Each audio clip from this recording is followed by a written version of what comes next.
It's the Lekker Rugby Pod, only on Megaphone Rugby. It's episode 53 of the Lekker Rugby Pod, a special Lekker Rugby Pod week this week. Two episodes. This one and then the one following on this will be about the Springbok alignment game. But this one, Harry, we're going to focus on the Six Nations, the third round coming up this weekend. So what are we looking forward to? Other than via yachts, it's really good to have done this pod about the Irish culture of rugby. 250-ish comments, almost like what you get on comment sites instead of YouTube. And so it's been really good fun. And thank you all Irish guys who came on, and some of you created essays. Some of you corrected some of my errors, which is also good. And but a lot of you were really kind about this sort of innocent abroad, travelogue, which I kind of like that kind of writing and storytelling myself. So I would love to have something similar, an Irishman, going through South Africa and potting that, so we'd love to hear your applications. What I was struck by was how deeply interested and passionate the Irish are right now about rugby. And the dyed-in-the-wool, die-hard supporters will say, no, we were always thus, and my grandfather, but there's a new sector, and it's such a huge point for all rugby countries, is you've got to be breaking into new markets. You cannot be content with the old schools and the Blazers and the old boys and the same surnames and the same ways. You've got to be breaking into new markets. Sports is not just a competition within. You're always battling other entertainment bucks that people can spend. And every social scientist tells us that that's being made at a family level, that a lot of the women are making the choices about what your family spends on sports entertainment. And so it's really interesting how you have to appeal to different markets. And Ireland is doing something really right. So that's why I'm fascinated with them. And I've been for a while, and I've been trying to get over there. And it's really gratifying to hear some of the comments from you guys in Ireland saying that we nailed it. We got most of it right. We didn't get everything right. And that you found it interesting. So, yeah, Six Nations. This round of Six Nations is always the heater. It's always something always happens to upset the barrel. On the face of it, you have two kind of funny games. You have Wales on its knees, existential crisis, interim coach, probably going to name a bunch of people the guys that played for him at Cardiff and then on to Gloucester. So, young guys, maybe Sam Llewellyn comes back in. Maybe he'll play a proper fly-off, unlike Gatlin did. But it's, lambs to the slaughter, supposedly. Ireland in its pomp, even missing two or three players, they slot in Jack Conan instead of Caelan Doris. He's a lion. Instead of having Caelan Doris as captain, you have Dan Sheehan, one of the best players in the world. If you miss someone in Ireland, you can slot someone in because they've grooved their play to a particular style. And so everyone can slot in, something that Rassi's worked really hard with the box on. So it should be easy. And then Wales should just be trying to stay on the pitch, stay within 25, 30 points, and move on to a different game, just survive this game. Mm-hmm. What I've heard is in camp, what's going to happen is the new coach that comes in, Sherritt's going to be a much more approachable guy. Warren Gatland had achieved such mythical, epic status that it was difficult for a 22-year-old player to walk over to him and talk to him, And that's maybe true in lots of setups, but more so when, he's a knight, it's Sir Warren, and 20% of all Welsh tests ever played in history were under Warren Gatland. And that's kind of a daunting statistic. Cool. It's born of the fact that we play more tests nowadays. I get that. But still, 1/5 of all tests, they were played under one coach. He was around since 2008. So you would think that just a little bit of lighter mood, setting expectations very low, that's that game. And then you go to the French-Italian game and you think, that should also be, a red arse game. The French being so upset and just they're going to just smash the Italians. But lest we forget, 1 year ago, a ball falling off a tee and Garbisi not knowing exactly how much time he had left because the ref let the French charge a penalty kick caused a draw to stay a draw instead of being famous Italian win in France. This is being played in Italy. Italians are playing good ball, smart. The French have all the signs of French overreaction to losses, which is they turn on each other, circular firing squad, a lot of internecine struggles with Bordeaux versus Toulouse, Damien Penaud being benched for a poor attitude, not for play. There's always a story behind that. There's always a greater, bigger story that comes out in a book 5 years from now. So there's all those cracks showing. That being said, the French should win easily. Why not? Generational players, some of the best players that they've ever had in their respective positions. They should put them away. But there's a part of me that says of those two money games, it's the French-Italian one that could be down to the wire. Still have the French winning, but I don't think it's going to be a laugher. I think it's going to be close for at least an hour. And then the match of the weekend. And so the reason why this is the match of the weekend, the Calcutta Cup, is I think it's the longest continuous derby ever played. I think they started playing for the Calcutta Cup in 1870 something. 150 years of battling over a cup with an old school name, non-PC. And these guys really feel it.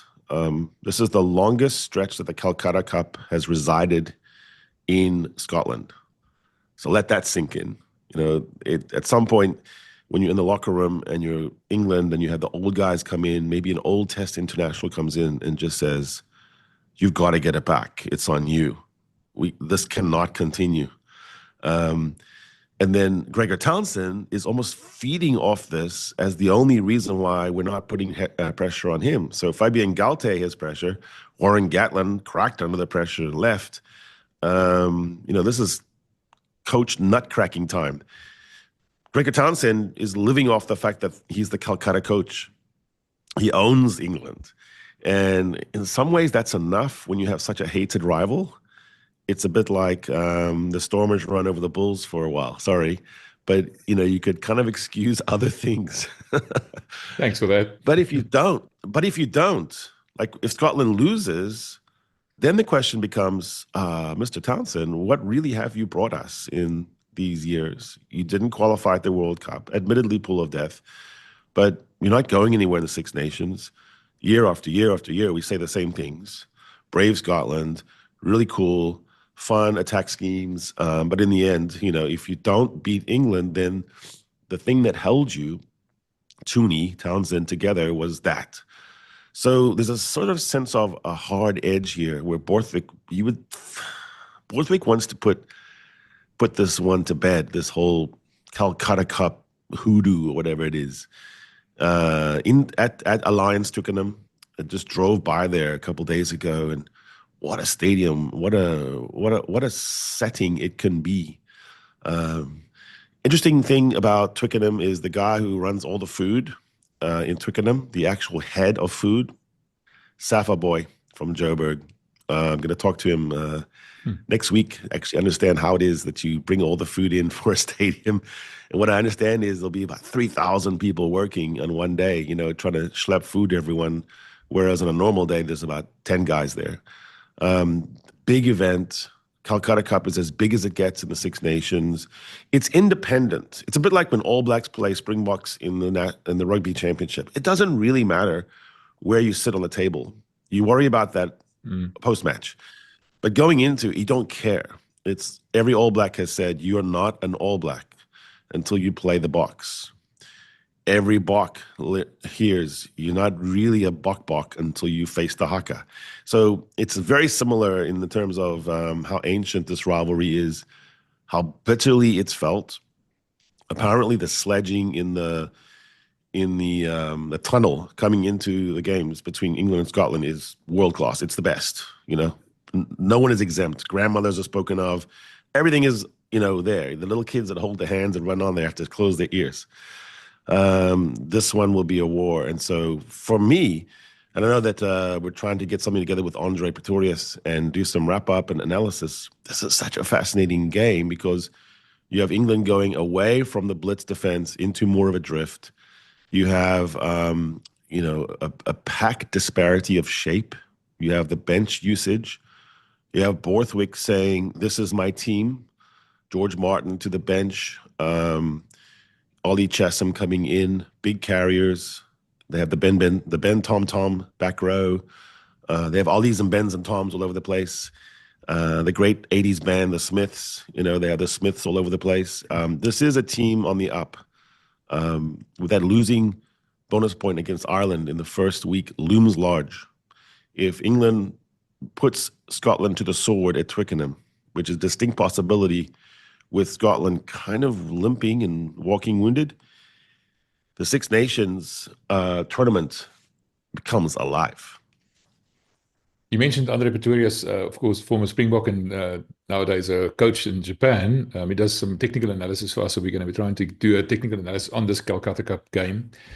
Proper one, with arrows and circles and stuff. And you and Andre, I'm going to just let you loose on it. I'll be fascinated to hear your inputs, because the two of you have got rugby minds like, I haven't seen in a while. So, the one thing that stood out for me, what you just said there, is it's all about the coaches. I mean, and there's a lot of news about the coaches. Warren Gatland, going into retirement quietly, or not so quietly, it appears. And Australia now suddenly being a possibility. What's happening to Townsend? Lots of developments internationally around coaches, because it's such a precious commodity almost, being an international coach. So if the opportunity arises, regardless who it's for, do you take it? Do you not take it? Do you want to get to the World Cup? What's your planning? Talk to us about the coaching, international coaching, the elite coaches in the world. What's happening there? Yeah, it's so imagine the sport of rugby is so different from most in that there's regular internationals that mean something. The cycle for soccer, for football is different. There's not as meaningful amounts of internationals in between World Cups. You have the UEFA, the Euro thing, but in a lot of other sports, there's nothing at all. So rugby is uniquely international and global. But concomitantly, the number of positions open for you as a test match coach that you'd want, that top 12, top 13-ish, that's 13 jobs. 7 or 8 of them are taken for real. People are very happy with Rassie Erasmus, Andy Farrell, so just move those off the line. And so now you're coming down usually at any point in time to 2 or 3. And there's a carousel to them. If you go back in time and Eddie Jones is out, so Borthwick leaves Leicester. He goes to England. McKellar comes into Leicester. Then he's replaced by Cheika. In Wales, this strange story is, Wayne Pivac is supposed to take the Kiwi. Wayne Pivac is supposed to take Wales to this year. And then Stephen Jones, local boy hero, you remember him from the 2009 Lions Tour of South Africa, Stephen Jones. He was supposed to take over this year. So succession planning always sounds really cool in sports. What happened was Wayne loses to Georgia, which at the time, like now we look back and say, okay, Georgia's good and Wales is not. So what's the big deal? But back in that day, it was the death sentence. So Wayne gets the chop. Gatland comes in. The problems are so deep that Gatland doesn't really do anything. It gets worse. Stephen Jones was out, baby with the bathwater, with Wayne, and suddenly now you're looking at a complete, new carousel, which is Franco Smith is now in the picture, the highly regarded Glasgow coach, sitting kind of where Ronan O'Gara was 2 years ago. Can do no wrong. He's the guy. And sometimes you got to make sure you sell at the high peak of your stock. So Franco, if you miss this opportunity, what if a year later Glasgow's in the toilet? And then you go, it's not so good. So Franco's got to make a calculation. There's backroom discussions he probably has with Saru, like what is guaranteed, what is ever guaranteed with Saru. You could do all kinds of pitches. You could throw money, but you don't know. You never know until you know. So Franco and his family have to make a decision. The jobs that are opening are Australia, which is always, it's not a bad place to coach. In the sense that, Joe Schmidt came in there with doldrums, so he looks like a hero. Like he didn't even really produce. He was, bottom of the rugby championship, but he's feted and celebrated in Australia. He's going to do the Lions tour, and then he's off. So whoever comes into Australia gets a home World Cup, 2-year lead-in, plenty of alibis and excuses if it doesn't work, huge ups if it does. And then from there, you springboard. So if you're Franco Smith, you say, okay, that's a 2-year glide path. I go in there, I nail that. Let's say I get to the semifinals. That's considered a huge success, maximum celebrity coverage. Then I jump from there to the big boys. Or if you're Checker, maybe you're thinking the same thing. I'm known as a difficult character. My article this week on The Roar is about how he is the best candidate for Australia, actually, an Aussie, very good at getting a team in a short amount of time to the semifinals with Argentina. He did that, went to the grand finals in 2015 against the All Blacks, turned Leicester Tigers around from 8th in the log to 4th. He's a good turnaround artist. You just don't want him to be there for very long. Franco wears better. So you could see Franco as a long-term coach, a 6-year guy, an 8-year guy. So maybe you don't want to burn him out. You have other people floating around. Leo McDonald, the Kiwi. You have some home-based people in Wales or Australia as well making a bid. But in the back of your mind, you're wondering about Townsend and Franco, because Franco is really well acquainted with Scottish players. It's not clear that Tooney is taking them anywhere anymore. I mean, he just sort of is Gregor's sort of a treading water kind of coach right now. Mm. And one thing is for sure, Jake had the better players in the final. He had the better team. He was the favorite. He was at home. And Franco showed an ability on one day, in one moment, on one streak of games, that he had his team more ready. All excuses aside, I mean, and there's plenty, so I'm going to give Jake that. But in the end, Franco did that. And that's a really, of all the resume builders for a test coach, that's a really good one. That I don't have to have the perfect players. I don't have to have the best players. Test rugby is not like that. The other thing that's interesting about test rugby coaches and the club is that club you get to build, So a very good coach like Jake White, a good coach like, Leo Cullum at Leinster, can build for the long term, so they can start assembling. Hugo at Toulouse, I'm assembling a 6-year plan, an 8-year plan. I live close to the stadium. I go to the boulangerie. I pick up my coffee and I say hi to everyone. I'm a local guy. I'm a small town guy. I'm beloved. I know a guy when he's 16, 15. I bring him into the squad and I watch him through the academy. And then I've got all this time. I know the player's wife's name. I know his story. That test rugby is so different. I mean, you don't get that. Most test coaches' careers at any one point in time is cut short because they lose, because only one team gets to win. Only a couple of teams get to the final, and only 3 or 4 teams are considered to be doing well. All the other teams are like, you got to go. You're not good enough. You're out of here. You're under pressure. You don't get the players full time. You got to keep a bit remote from them. Rassie Erasmus is not sitting down with Kanan Moody and chatting about his sister or whatever. I don't know if he has a sister. I'm just making that up. So, but you don't get to that level where you're Razor Robertson at Crusaders. You're having a braai with the guys on the beach all the time. Now he's at the All Blacks, and suddenly he was completely adrift. You could see it. 6, 7 games in, you just thought, I'm not sure Razor likes this. Maybe he wants to go back. He found his feet, and good coaches do. So I think it's really interesting when you're a successful club coach. Do you really want to do that or not? Maybe you're assistant coach material, because not everyone is actually the head man, able to handle the losses, able to do the diplomatic duties, to be the ambassador, the CEO. You've got to be a very weird mixture of things. And then also, you're there. You can do it until you cannot. It's not a profession like being a doctor or a lawyer where you can assemble a lot of information that makes you better until you're physically not ready for it anymore. Coaching is different. It's more like, maybe it's more like IT. You're like obsolete suddenly. you're trying to, and then just one day you wake up and you go, oh no, I don't know. I just don't understand the defenses of rugby. All defense in rugby changed so much in the last 5 years. And you see some of these guys like Gatlin, they really don't understand it anymore. I mean, bless him.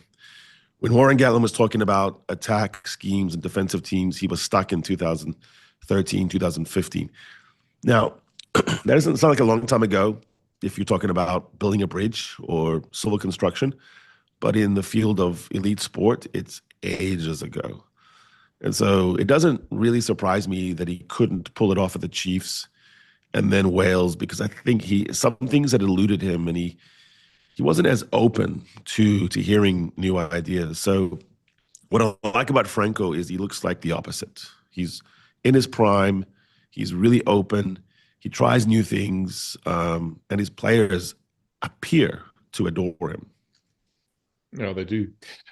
Talking about the choice. Franco's also almost got too many choices. He can go Scotland, probably. He can go Wales, probably. Maybe Australia. I mean, I haven't heard any official rumors that he might be in the running for it, but I mean, it's just a clear possibility. Now, you just said, the glide path and everything else. And you also mentioned a bit earlier, and I wanted to interrupt you and ask you, but I knew I was going to remember because I wrote it down. You said the big boys. So after the World Cup in Australia, he wants to sign up with the big boys. And you mentioned SARU, which is South African Rugby Union. Do you take a bit of an ambulance job, like I call it, for especially Wales, and then try and see if if Rassie retires or not? Do you think Franco will probably aim for the big job for the Springbok one, or would he settle for a lesser team that can probably never win the World Cup realistically? Or do you think the Springboks are the ultimate target? It's a big risk. It feels a lot like gambling, right? So it's like these political candidates who have to gauge the electorate, the shifts, the wins, the economy. Maybe I sit this one out, even if everyone's calling me to go, because 3 years from now, it's perfect. You would know better than I, because you've been around Franco a little bit and seen his vibe. He strikes me as quietly ambitious. He's not a loud, ambitious guy, but I don't think he's unambitious. I think he has confidence. And one thing is for sure, if you're in coach land, no matter what you say, and no matter how great it is to be a revered and popular club coach in a heartland place in France or in Ireland or in South Africa, you still think that the best coaches are at test level. Like in the end, you think Rassie, Andy Farrell, these guys, they go down as, like the fact that Razor, who was perfectly situated, he was a young man, beloved, he could just sit there forever. Why did he want to become the All Black coach? Because there's something mystical about it. I think Franco has that bug. I cannot imagine he doesn't have a competitive streak that's that high. It's just that, we've seen before, even for a guy like Razor, who had unparalleled and unquestioned success at the club level. No club coach has ever had as much success as Razor. And he still struggled. So that's a cautionary tale that it's a different beast. So Franco's a smart boy. He would figure that out. As to where he fits, I don't think he's one of those guys that's just got to be South African guy in South African setup. I think he kind of likes the fact that he translates elsewhere. And just like Eddie Jones' real better move would have not to go to the Wallabies was to actually go to the USA Eagles, because he would fit there better. His vernacular, his style, his vibe. And it was a team that was going to be on the rise, as it is. It's sneaking up from 15 to 14 in the world rankings, and you got a World Cup out there, much more willing to sign you for 8 years, plenty of money. That would have been a better move for Eddie Jones. He got beguiled by the idea of coming home to be the savior. So Franco Smith is probably aware that the Bach coach job is the most extraordinarily complicated job in the world of rugby. It just is. Like the things you have to navigate, and even though you win and you win back to back, there's still things like, oh, but you didn't do this. Yeah, but you didn't do that. You're accused of things that no other coach is accused of. Like no other coach is routinely accused of discrimination. It's not even in the thought process of the All Black coach. Like no one even says that. No one's thinking that. There's the classic story of John Smith told where he was rooming with, who was it? maybe it was Richie McCaw.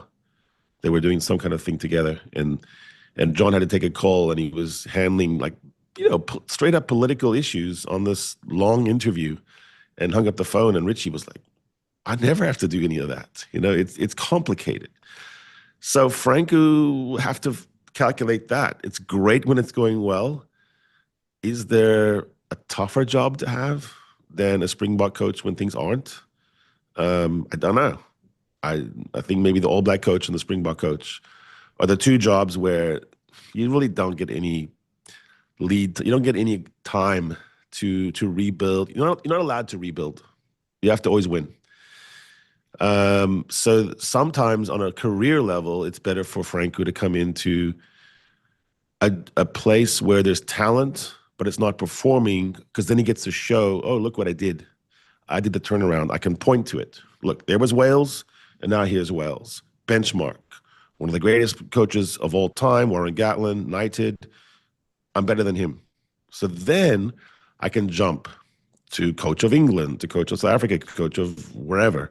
And that's something he has to sit down and think. The same skills that make him a good rugby coach will be the same skills that inform that choice. And I don't think it's so simple, The one thing, though, I've always heard is that when the call does come, or the email, the text, you want to be the Bok coach, I think you always say yes. Yeah. Like, I don't think, no matter what I've just said, you go, yes, I got to do it. Because how many times does that come around? It only comes around once. It's very, very, very few examples of anyone getting a second chance at that call, All Black coach or Springbok coach. Okay, now you talked about the coach of England, for example. Steve Borthwick looked under a man on the chopping block after that game against Ireland. And then after beating France, now suddenly, you mentioned earlier, he's not under any pressure anymore, suddenly. So yeah, talk to me about that. He'll be right back under pressure if he loses to Scotland at home. But it's set up for him nicely now. He should win. His team should win. They are favored for good reasons. They have a better pack from 0 to 80 minutes. They have confidence now in their attack scheme. It's flowing. And there's a Northampton Saints type of mindset that's governing in some places of that team. So if England does hold serve and do that, then they enter the final stretches to play Italy and Wales and rack up scores. That's going to put a lot of pressure on Ireland. Ireland dare not falter. If they stub their toe against France, then suddenly their worst nightmare is England takes the Six Nations. That team they beat wins the Six Nations. That's got to be really stick in your throat. So that losing bonus point that England was able to get is really important. Not a big fan of bonus points. I think they seldom motivate what they claim to motivate. I think at this level, teams play hard from the beginning to the end anyway. Everyone's trying to score tries.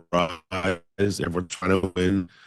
No one's trying to get blown out. And I think it just overly complicates things. But it is an interesting wrinkle this year in that a losing bonus point could do it. And so then you would expect a lot of people in Ireland who were previously for bonus points would go, I hate bonus points. Of course. Like, how could a team that we beat win the championship? No, so I think, Borthwick, what I said in the beginning was if Borthwick beats the French, it solves a million problems. And that's how winning works. It also was an unlikely win. The French will be kicking themselves. But it's almost like for a solid year, England was losing games in the final minutes. They lost by more than one score to the Boks, but all the other losses were by one score. They were within one penalty or one try from beating All Blacks 3 times. They played all the big boys. And so they were never as bad a team as they looked. They just didn't have that final little unlocking game management punch. They were still doing too much of the forward versus Marcus. Marcus wasn't really a 10-10. He was more like a guy who plays like Billy. He wasn't really a Pollard type. And so Finn Smith is getting the ball quickly. He's doing the quick pass or the hesitation, and that's working really well to make the backline move. Elliot Daly's game-winning score was because of Finn Smith's ability to hold, go to the line, and then hesitate. That puts you into space.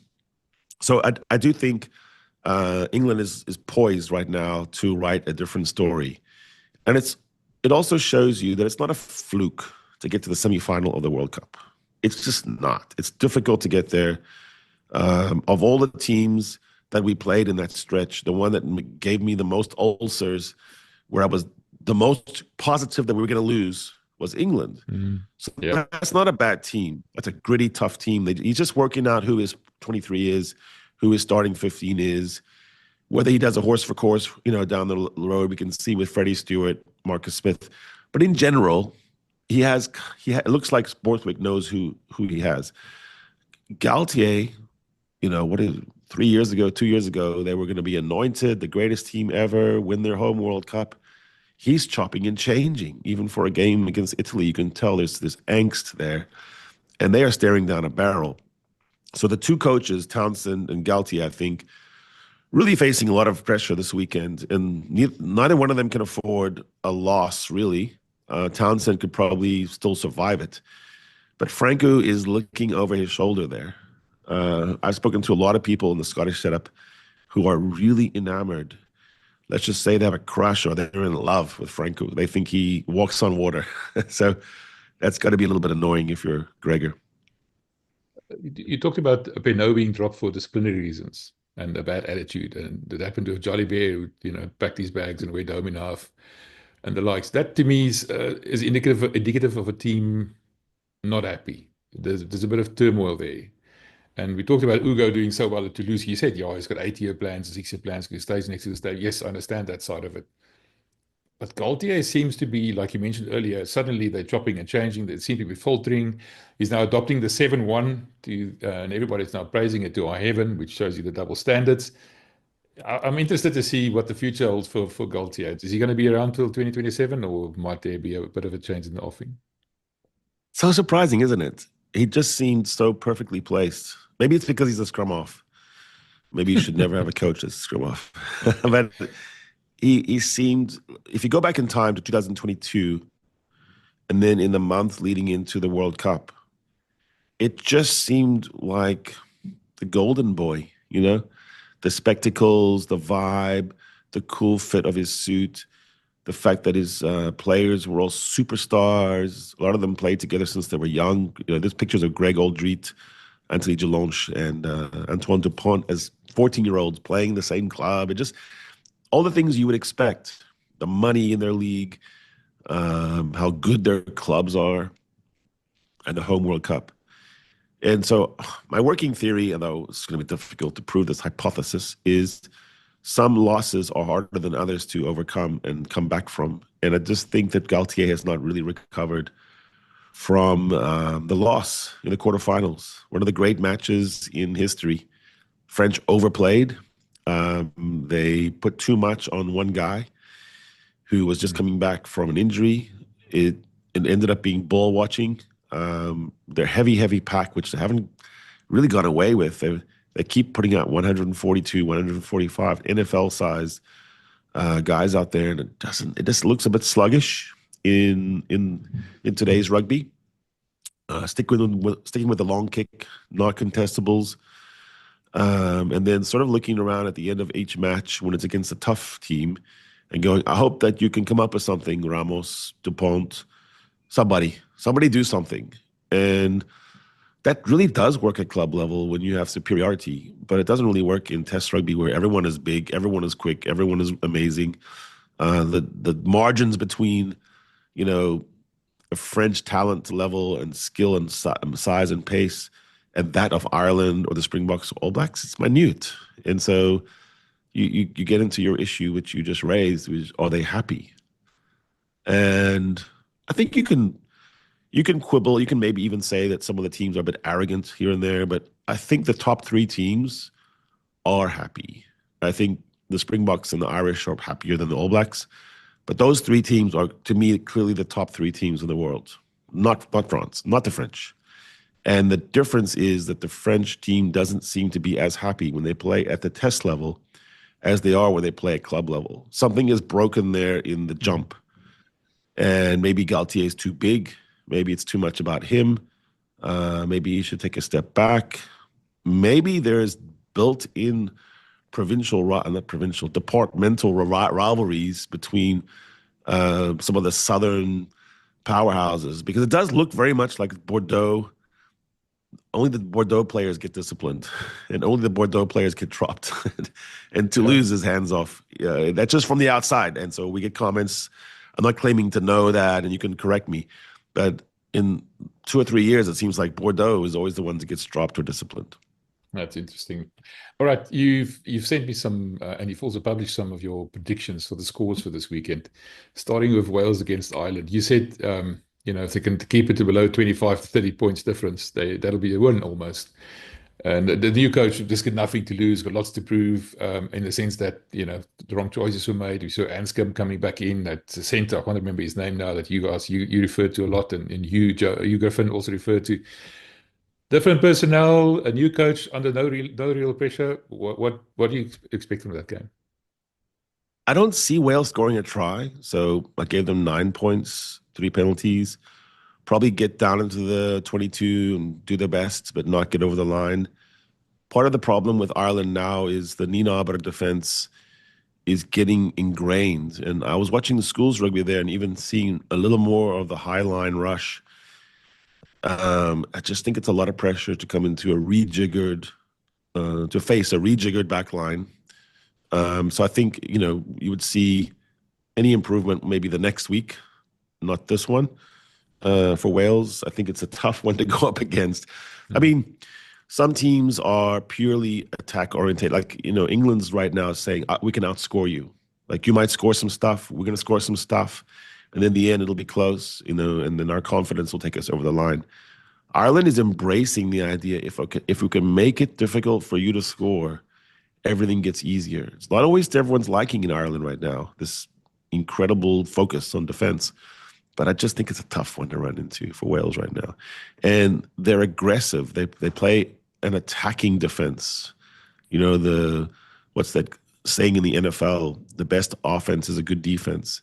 They're using defensive spills and lost ball and turnover transition, to get it going. There's a lot of Kiwi science around that, where I was talking to the Moana Pacifica guys, players, and they said that when there's a ball on the ground, they know to make 2 passes really quickly. Like, no matter what, you just get to the ball, like you're on vantage, and you just flip.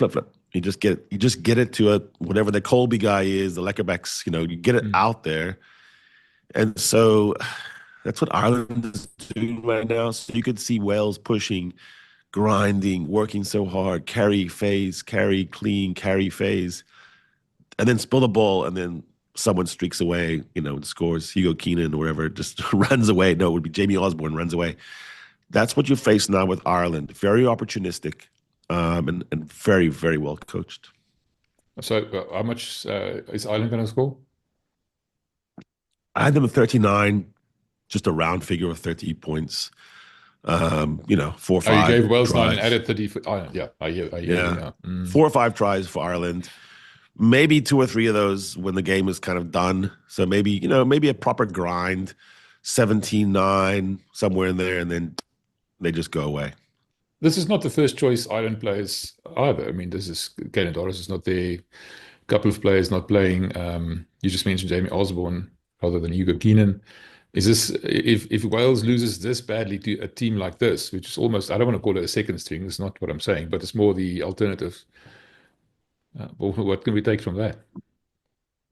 I mean, it's still really good. They have Jameson Gibson Park, they have Prendergast, I think they have Henshaw, James Love. I mean, they still have so many weapons.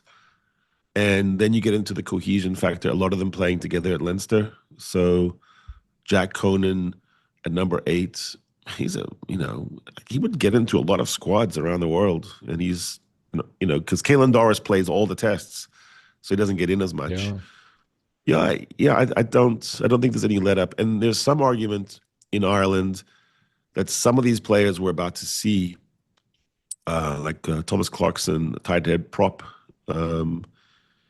he might be a lion. I mean, there's some really good players that are going under the radar. So, yeah, it could go both ways in the sense that, Wales is all fresh and new, but then maybe Ireland too.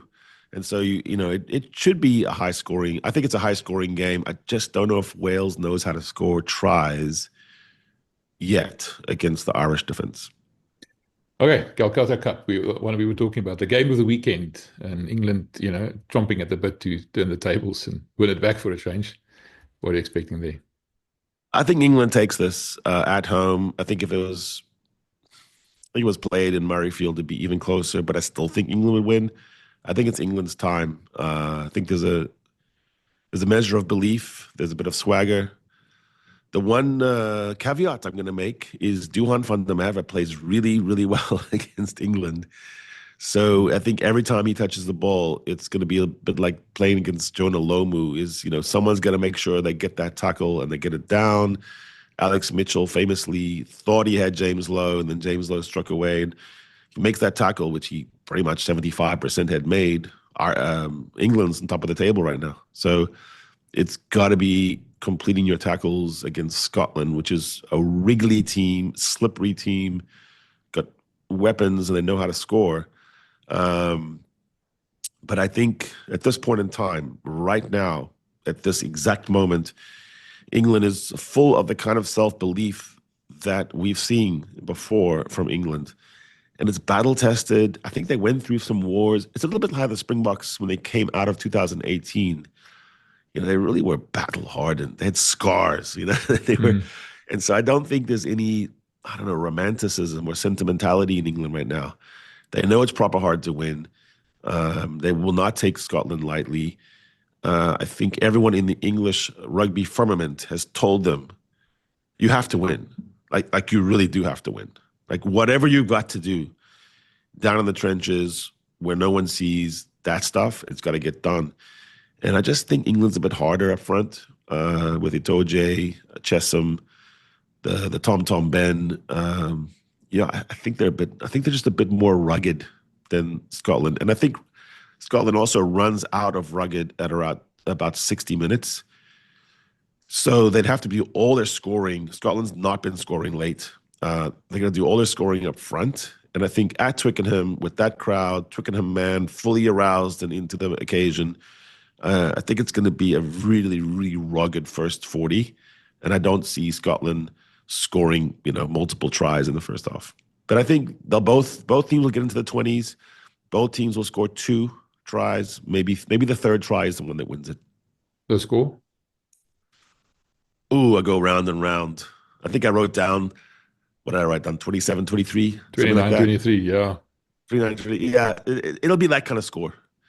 And maybe whoever loses, Scotland will say, it was, that was deceiving because that final score. But I just think England can score more for longer, if that makes sense. They can keep scoring. There's a big stat about the time in between you put a point on the board. And so some teams score in bunches. Like the All Blacks have been doing that for ages, which is we don't really routinely score, but we can, for 10 minutes, we can put a blitz on you and score 3 tries, and then the game's over. But I think with England, it's more just every 10 minutes, have you put points on the board? And if they're doing that, and they have been doing this, they win. If they ever come to a screeching halt in the final 15 minutes, then it's trouble, and Scotland could steal it. Just the big difference between these two teams, you mentioned the 60-minute thing, and typically that points to the bench. And both speakers now realize the value of the bench. His bench has become a weapon, like the Springboks have.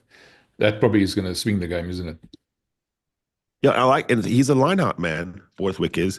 I like how he's always going to have on the field line-out choices, and he closes the game with one of the great line-out throwers, Jamie George, to George Martin, who's good banker ball. You would have probably imagined Maro Itoje goes 80. So you have Tom Willis playing number 8, a proper number 8, instead of Ben Earl. Ben Earl shifts over to be more what I think he really is, which is an open sider. So he has 3 targets. They also have strong enough guys in England to do one-man lifts, so they can put up 2 or 3 towers, and it's difficult to see it. Scotland is a bit undermanned at line-out time. We saw that when the Boks played there in November. that it was fine, and then it was fine, and then until it wasn't. And there was a moment where you just thought, yeah, that Scottish pack is really brave and they fought really hard, but now they're undermanned. I think the same thing is true of this English setup. The English pack is not as hard as the Bok pack, but it's really flipping close. I mean, they are not a pack to be out-muscled very easily. And that's really the Achilles heel that's been the problem for Scotland for ages now, is the depth in the tight five. They have really, really good loosies, but the tight five, it just seems to wane at the end of matches. So that's probably the difference. Another one would be, and we may be putting too much on Finn Smith right now, but it just feels right when you have two playmakers, one coming from deep and seeing the field from fullback, Marcus, and one at the line of attack and very good at taking a hit. He doesn't look like much, but Finn Smith is physical and he doesn't seem to mind getting hit. He's not afraid. He's not a 10 that is shirking contact.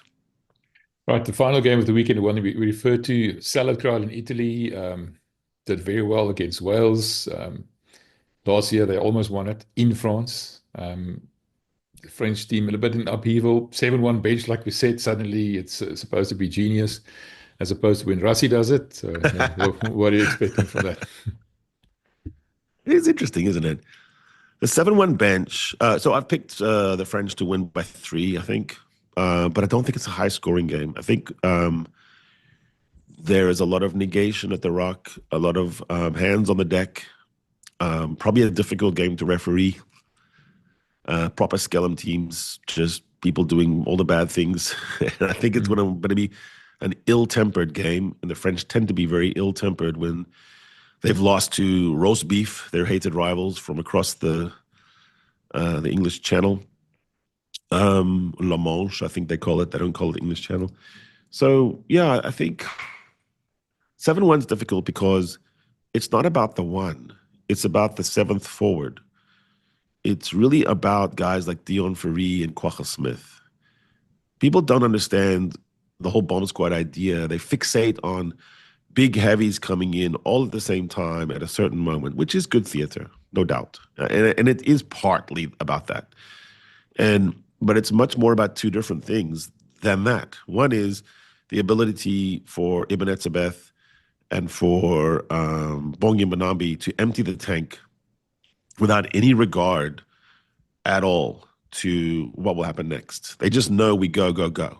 Siya Kolisi can give 100% effort, knowing that exactly at the moment where his GPS slips, he's off. And it's fine. There's no slippage. But all of that puts a great deal of pressure on the 7th forward, who can be a back if he has to be, who is able to play at the rock, play at the breakdown, but not be muscled. And so there's very, very unique small forwards. It's the small forwards, not the big forwards, that is the issue, which is the magic of the 7-1. Because sure as shit, if you plan around the 7-1, what happened in the World Cup final? The one thing that you didn't want to happen happened.